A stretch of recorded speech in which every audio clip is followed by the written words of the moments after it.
You are listening to I Am Refocused Radio with your host, Shamaya Reed. This show is designed to inspire you to live your purpose and regain your focus. And now, here's your host, Shamaya Reed.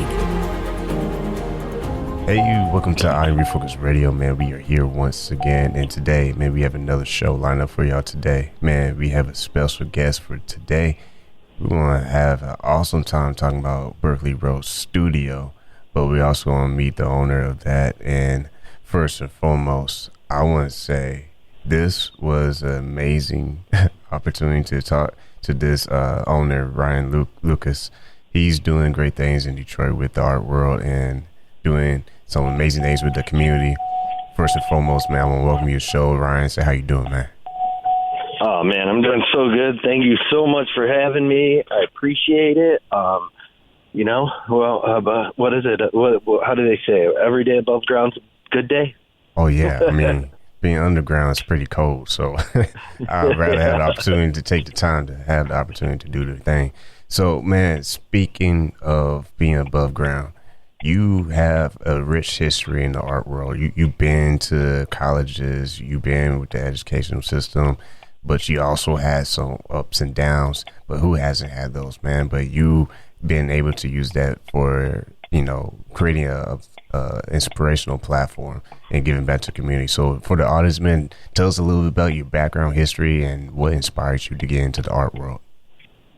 When I was younger and I moved around a lot. I was a kid from a divorced family, and I was here, there, apartments, and I always, I didn't have a lot of friends, so I always found comfort in drawing, and, I just picked it up, and, fast forward a little bit, I went to colleges, and, ended up leaving them. It was like, when I was in college, it was like, I always had this thing where it was like, if I could find the worst best friend in like 5 minutes at a party, I probably could, So I had some ups and downs and did some gallery shows, but I always wanted a stable family. So, I found Maureen in college, and it was actually funny. We went to high school together, and we were in the same, we graduated in the same class, and we never talked in high school. And we see each other at a party when, we met each other, hit it off, had some kids, and then I had to get a real job because, they don't say that, artists are starving for nothing.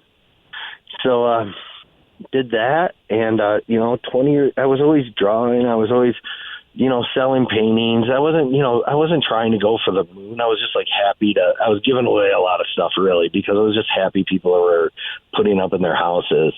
And then, 3 years ago, I got sober and put the bottle down, and it's amazing how you just like the wake up from who I was 3 years ago. I mean, it's unbelievable, and it changed everything, and it scared the hell out of me. And I found out through that, like helping people with their addictions, and going to meetings and. Not hiding, man, I don't hide it and I don't hide it from my, people would think, I hide it from my kids and stuff, I like to show them that there's chinks in my armor, that I can, that you can change, people can change, and, you don't have to be stuck in this life. And that was the idea for Berkley Road Studio. So 8 months ago, I quit my job and started out of my house, and now I'm owner of a tech company too. And that's pretty awesome. And you being outside of Detroit, man, want to give you a big congratulations with your Lions and what they did recently with the Green Bay. I mean, that made a big stir online.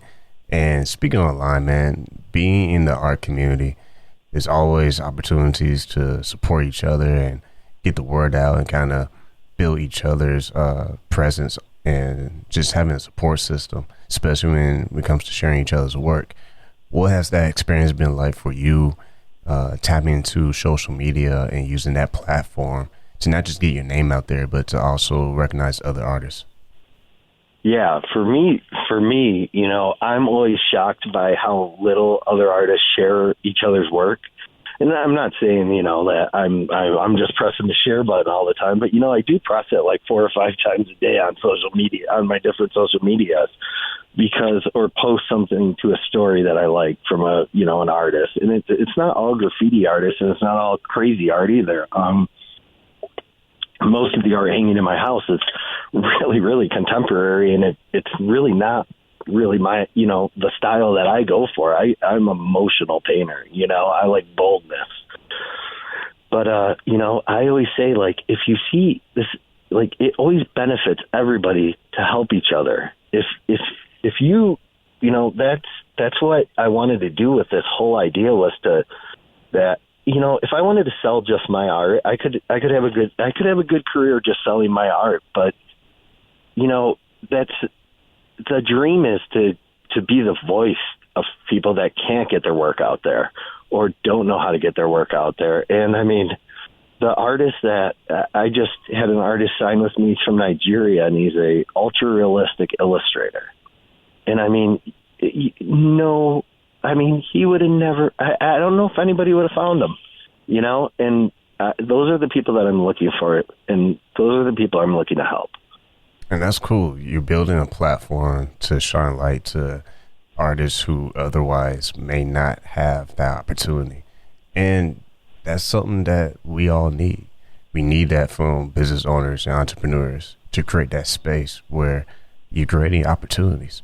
And you being from Detroit, what are some ways that you locally are able to kind of connect with other local artists and just seeing what's going on? Yeah, well, right now, through the start of this little 50 image NFT drop, I am, taking all the proceeds to that right now, and we're putting it into, throwing shows for artists with no commission. I pay to get into shows to show art. I want to, rent a spot out and, showcase some artists. And, I don't want money in return. I want to get my people that I believe in. I want to get their art in front of people. And with that takes a lot of time and planning.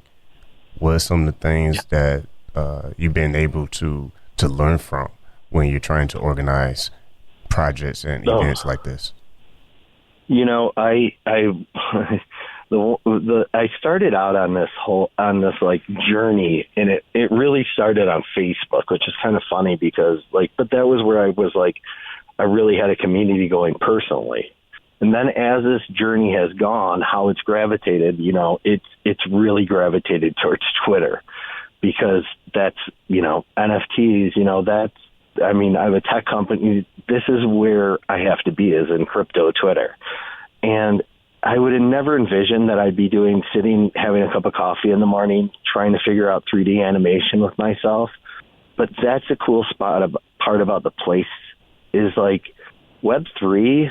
It wants you to create, and it wants you to find friends. And, it is such a cool community to be part of. And, I personally, NFTs, they're going to change the world. If, people are like, I don't believe that. I don't think so, but it's going to happen.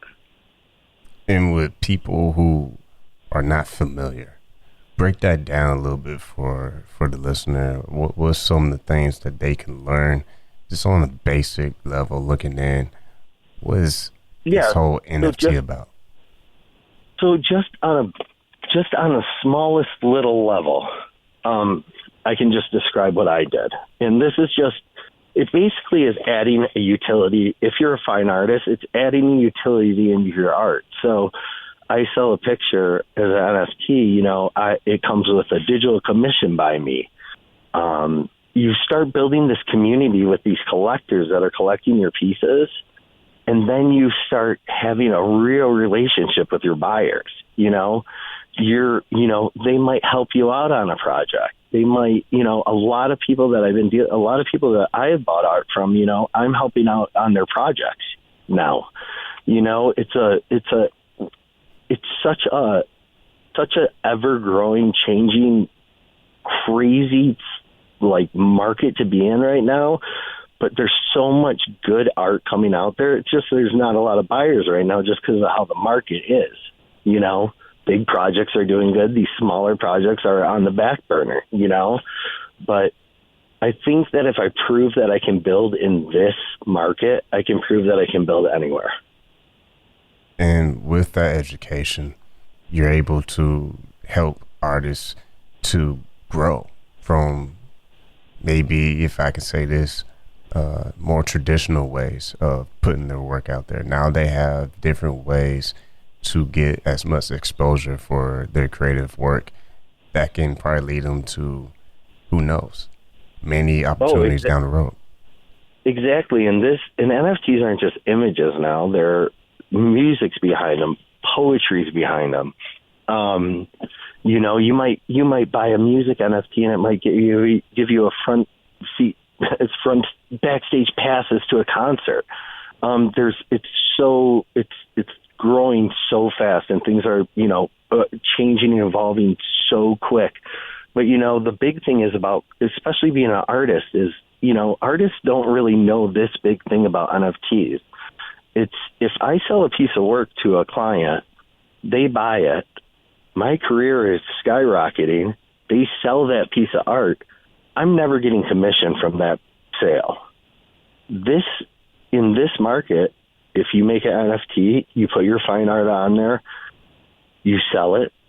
When they resell it, you're getting 10% every time of that value that they resold it for. So you're continuously making commission on your art selling and your career going up. Now, when people go visit your website, berkleyrosestudio.com, are there maybe some room in the future for you to hold some kind of class, or are you already doing that kind of thing with your own community, helping people learn about these things? Well, yeah, definitely. On the NFT side, I actually have a partner, Jeff Clatterbaugh. We've been developing, you know, our project, and it's been changing. And, you know, right now we just have art out there. We don't really have a big project to stand on behind it because, quite frankly, I'm still putting together the artist list. What I envision BerkleyRoseStudio.com being is an artist launching platform. I'm actually talking to I don't know. You know what? I don't know what he is. I think he's a rapper from Philly, or he's a poet, but I am not joking. He's a 28-year-old dishwasher, and he has the most amazing story, and I cannot wait to feature his stuff up there. Oh, that's cool. It's about finding these, like, I want to find these little gems out there, you know? So if you are interested in being, you know, if anybody's interested in listening to this, you know, please DM me and hit me up. You know, I believe in a community. I believe that we need to help each other. So I have no problem at all help another artist out. And with that said, by the way, we are talking to our guest, Ryan Lukas, and all about his business, Berkley Rose Studio. With all that said, what are some of the short-term goals that you want to hit with your business? We kind of touched on the NFT stuff, but in general, how do you see the expansion of your business and how you want to grow strategically? You know, I see, you know, I like a large collection of artists, like in our, so, you know, flying under our flag at BRS, poets, you know, graffiti artists, you know, illustrators, digital media artists, graphic designers. You know, I want people to recognize artists under our label that, you know, if somebody is associated with us, that means they're this certain kind of worker. They're this certain kind of hungry, where, you know, they're going to go through walls for you on projects. They're going to, you know, these are the artists that haven't got their due yet. You know, these are the artists that want to work. And that's what I want to bring to to the Web3 space and to, brick and mortar places. And with that and networking with individuals, if someone listening right now, what's the best way they can support your vision? Is the best way just contact you, or is there any people locally? Like, I know there's Chamber of Commerce and stuff like that. Are there people that you can that you will want to reach out to you to lock arms to help make this vision come about? Oh yeah, for sure. I definitely want to talk to promoters, and I have an idea for. We have an idea floating around for a big event. You'll be invited to this one in Detroit next March that we want to showcase a bunch of artists at. And this is a thing that has propelled me so good in my companies is I listen to people that are smarter than me. I don't have all the answers. I love when people just email me out of the blue and are like, hey, have you ever thought this? And, we start talking, then we're talking for 8 hours on the phone one night. I love talking about artists, about selling, how to help them get sales. And, I just like talking to cool people, man. And I'm available 24/7 on Twitter. I mean, what's cool is, like, you seem like very down-to-earth person, and you have this hunger for the arts, and creativity is something that we gotta make sure we don't lose, and we really encourage people to not just be as creative as they can, but in your case, learn some of the business stuff, learn some of the entrepreneurial stuff that can help you and expand what it is you're trying to do. Because it's one thing to just be an artist, but hearing from you're going to that next level where you're not just managing arts, producing it, but you're also creating opportunities for people, for them to go to that next level. Yeah, and that's exactly what I always, when I was 20 years old, like, it was so funny. Like, I always wanted to make a magazine called Credit. It was, I drew it up a million times, and it was just all artists, like, basically getting credit for what they do, And it's funny how at 40, I revisit this, and it's becoming the dream is coming true, but it doesn't work unless artists help each other also. Man, that's some good stuff. You might want to hurry up and get that produced before someone try to do it, man. But I can see that could be big, man. I can really see that really just be a hit, especially where you at in Detroit. Maybe someone call Eminem and say, hey, let's do a collab. Let's get the art community together. You never know, man. I think he has that restaurant, right? Mom Spaghetti. Yeah. Mom Spaghetti. Wrapping this up, when people are learning more about Berkley Rose Studio and everything that you're trying to do, not just for the art community, but for people in general, because you mentioned about getting music involved as far as artists and stuff, and doing events, and also giving back to the community. What do you hope people will be able to learn from this platform, and what your mission is? Well,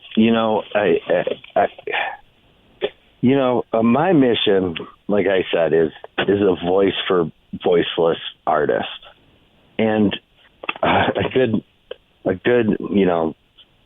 actually got into a really cool event. They asked me to be in it, and it's a PCAP.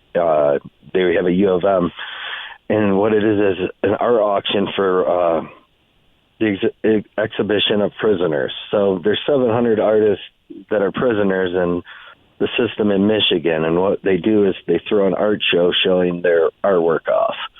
Now, I don't think this helps. I don't know what this helps. You're like, oh, prisoners painting and they're auctioning off their work, and you know what it helps? It helps that it's just hope, man.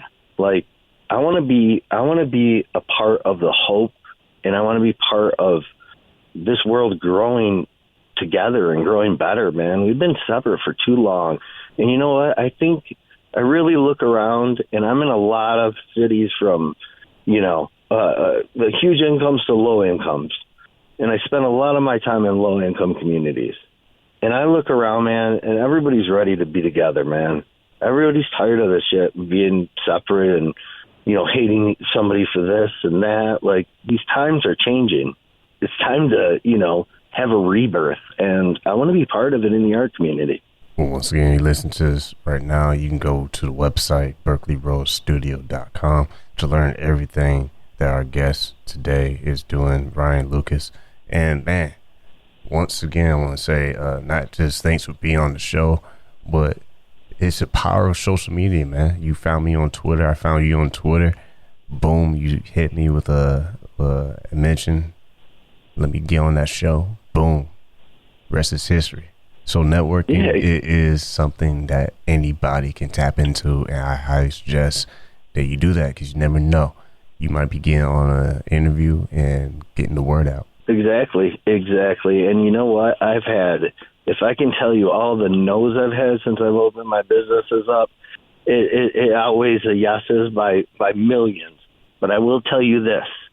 If you're starting a business and you're asking for help from people and they turn your ass down, 8 months later, when those same people are asking for your help now and sending you emails, it is a great feeling. It is a great feeling of accomplishment. Exactly. So there are little hidden gems in being an entrepreneur. Yeah, it's not easy, but the thing is, if you stick with it, amazing things can and will eventually happen. So, man, once again, I want to say thank you to Ryan Lukas for being on the show. You go to his website, berkleyrosestudio.com. I want to say thank you for taking time to be on I'm Refocused Radio. Thank you so much, man. I appreciate it.